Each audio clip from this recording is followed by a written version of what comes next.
नमस्कार साथियों, एक बार फिर हाजिर हम आपके साथ एक नए और बहुत महत्वपूर्ण टॉपिक लेकर। यानी फ्रेंड्स, आज इस वीडियो में बात करें हैं कि गोद लिए गए बच्चे के क्या क्या अधिकार हैं। जैसा कि आप जानते हैं कि किसी भी बच्चे को अगर आप गोद लेते हैं तो गोद लेने के बाद उसे क्या क्या अधिकार प्रोवाइड कराया गया है, आज इस वीडियो में कवर करेंगे। साथ ही साथ एक मैटर के बारे में बात करें जो कि इसका 27 जून को उसका रिजल्ट आया था, तो तेलंगाना का मैटर था। आज इस वीडियो में भी बात करेंगे, वीडियो के अंत तक जरूर बनी रहेगा। अगर आपके मन में कोई प्रश्न है जिसे आप जानना चाहते हैं तो आप कमेंट कर सकते हैं।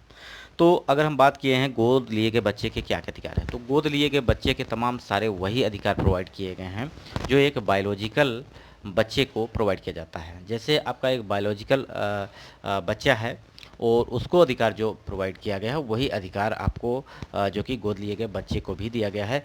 लेकिन ये अधिकार तब से लागू होता है जब उस बच्चे को जिस तारीख से उसे आप गोद ले लेते हैं, ठीक है। तो उसी तारीख से उसे असली माता पिता से भी उसका रिश्ता क्या होता है, कानूनी रूप से रिश्ता खत्म हो जाता है।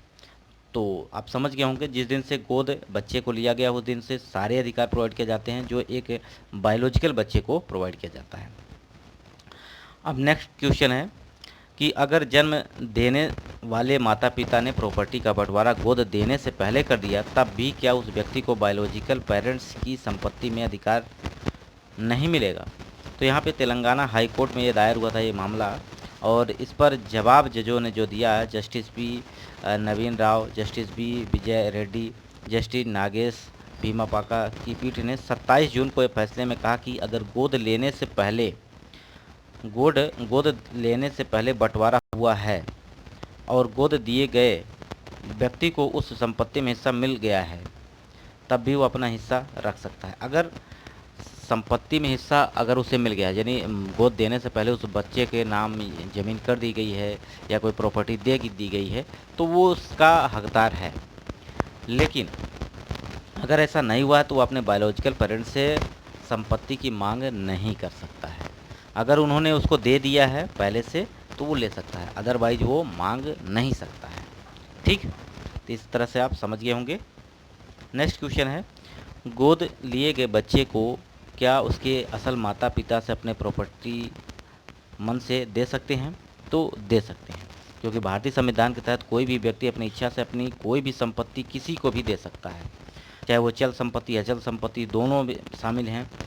इसी तहत कानून के तहत जन्म देने वाले माता पिता अपने गोद दिए गए बच्चे को भी दे सकते हैं। जैसा कि आप जानते हैं कि वसीयत के थ्रू आप किसी को भी आप ज़मीन या प्रॉपर्टी अचल संपत्ति चल संपत्ति आप दे सकते हैं। जैसा कि अभी उत्तराखंड में एक मामला आया था कि एक लेडी ने लगभग 6 करोड़ रुपए की प्रॉपर्टी को राहुल गांधी के नाम कर दिया था, वसीयत कर दी थी।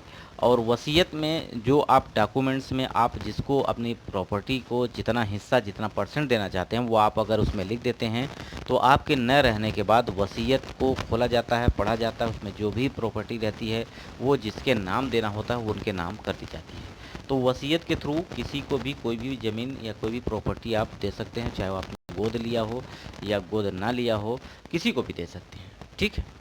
तो ये बात आपको समझ में आ गई होगी। नेक्स्ट क्वेश्चन है, क्या गोद लिए गए बच्चे को प्रॉपर्टी से बेदखल किया जा सकता है? हाँ, यह भी कानूनी तौर पर लागू होगा, क्योंकि बायोलॉजिकल बच्चे के लिए, यानी जैसे कि आप बायोलॉजिकल आपका बच्चा है उसे भी आप बेदखल कर सकते हैं, अपनी प्रॉपर्टी से, अपनी ज़मीन से, अपनी चल अचल संपत्ति से बेदखल कर सकते हैं। तो उसी तरह से आप गोद लिए गए बच्चे के साथ भी आप ये प्रक्रिया कर सकते हैं, ठीक है। यानी पिता अपने बेटा या बेटी को अपनी संपत्ति से बेदखल कर सकता है और अपनी आय से अर्जित संपत्ति को चाहे जिसे भी दे सकता है। वहीं अगर पिता के पास पैतृक संपत्ति है तो कानून उसे अपने बच्चे को बेदखल नहीं कर सकता।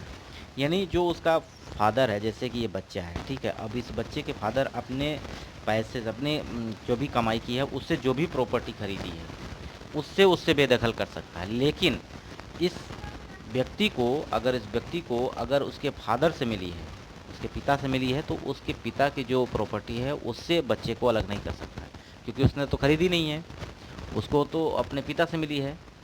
तो जब अपने उसके पिता से मिली है तो ये ज़मीन जो है उसके दादा की वो बच्चे को दे सकता है, वो जा सकती है। लेकिन खुद की खरीदी हुई ज़मीन को, खुद की खरीदी हुई संपत्ति को वो बेदखल कर सकता है, ठीक है। Hindu adoption and maintenance act section 15 के मुताबिक दत्तक माता पिता एडॉप्शन कैंसिल नहीं करा सकते, साथ ही वो बच्चा जन्म देने वाले माता पिता के साथ नहीं रह सकता। अगर एडॉप्शन आपने कर लिया है तो उसे आप कैंसिल नहीं करा पाएंगे।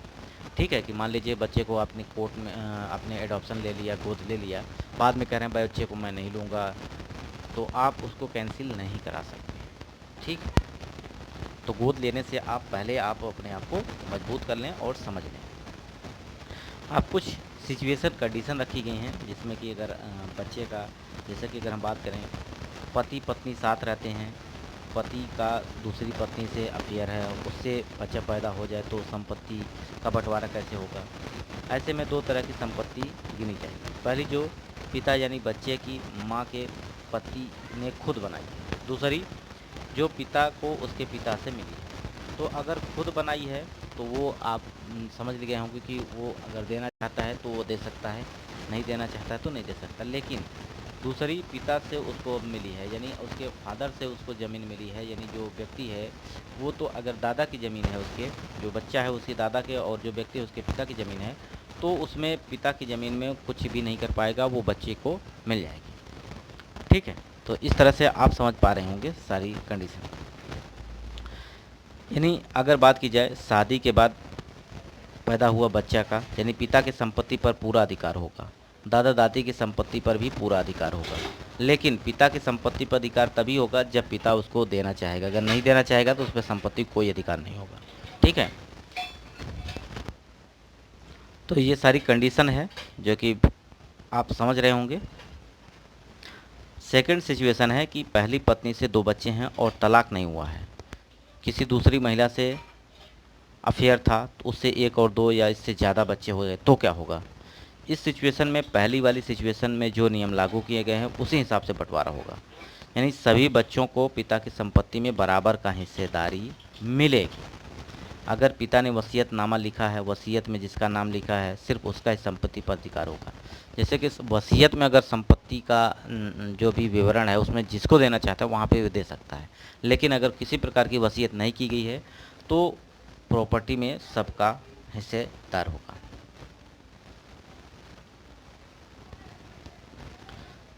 ठीक है,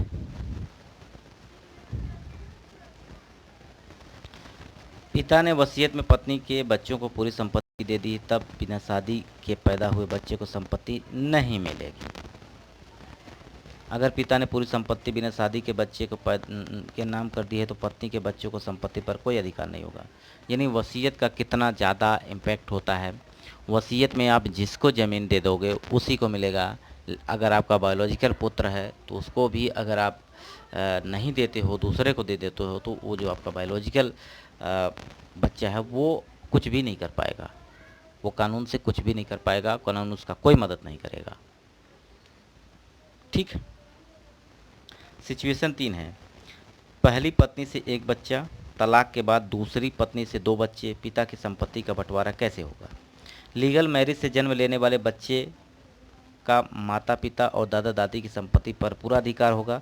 किसी को कम या किसी भी संपत्ति ज़्यादा नहीं मिलेगी, यानी सबको बराबर मिलेगी, चाहे वो तलाक के पहले हो चाहे तलाक के बाद हो। ठीक है, उन पे बच्चों का जो हिस्सा होगा वो आपका सेम मिलने वाला है, बराबर मिलने वाला है। अब सिचुएशन 3, लव इन रिलेशनशिप में बच्चा होता है और बाद में पुरुष की शादी दूसरी महिला से हो जाती है, तो बच्चे का पिता की संपत्ति पर क्या अधिकार होगा। शादी से पैदा हुए बच्चे का जो पिता की संपत्ति पर अधिकार होगा वही अधिकार लव इन रिलेशन में बच्चे का भी होगा, हालांकि इसका दादा दादी की संपत्ति पर अधिकार नहीं होगा। यानी जो लव इन रिलेशन में आएगा उसका अधिकार जो है कि दादा दादी की संपत्ति पर नहीं होगा, ये कंडीशन आपको ध्यान में रखनी है। ठीक है, सिचुएशन 5, रेप की वजह से जन्म लेने बच्चे का बायोलॉजिकल पिता की संपत्ति पर क्या अधिकार है। तो 2015 में यह मामला आया था। हाईकोर्ट, इलाहाबाद की हाईकोर्ट की लखनऊ पीठ ने यह आदेश में कहा था कि रेप के बाद बच्चे को अपने बायोलॉजिकल पिता की संपत्ति से अधिकार होता है। हालांकि यह अधिकार पर्सनल लॉ का विषय है। कोर्ट ने यह भी कहा कि बच्चा या बच्ची उस बायोलॉजिकल पिता की नाजायज़ संतान के तौर पर देखी जाएगी। अगर बच्चा या बच्ची को कोई गोद लेता है तो उसका बायोलॉजिकल पिता की संपत्ति पर अधिकार खत्म हो जाएगा। यानी अगर कोई रेप के बाद बच्चा पैदा होता है तो वहाँ पे उसका भी अधिकार उस बायोलॉजिकल फादर की प्रॉपर्टी पर होगा। लेकिन अगर बच्चे को किसी तरह से गोद कोई ले लिया है तो उससे क्या है कि उस प्रॉपर्टी पर यानी उसके बायोलॉजिकल फादर की जो भी प्रॉपर्टी उसका अधिकार खत्म हो जाएगा। तो ये कंडीशन है। आशा करते हैं आप समझ गए होंगे। अगर ये वीडियो पसंद आए तो लाइक करिएगा, दोस्तों तक शेयर करिएगा। वीडियो यहीं समाप्त करते हैं। नमस्कार।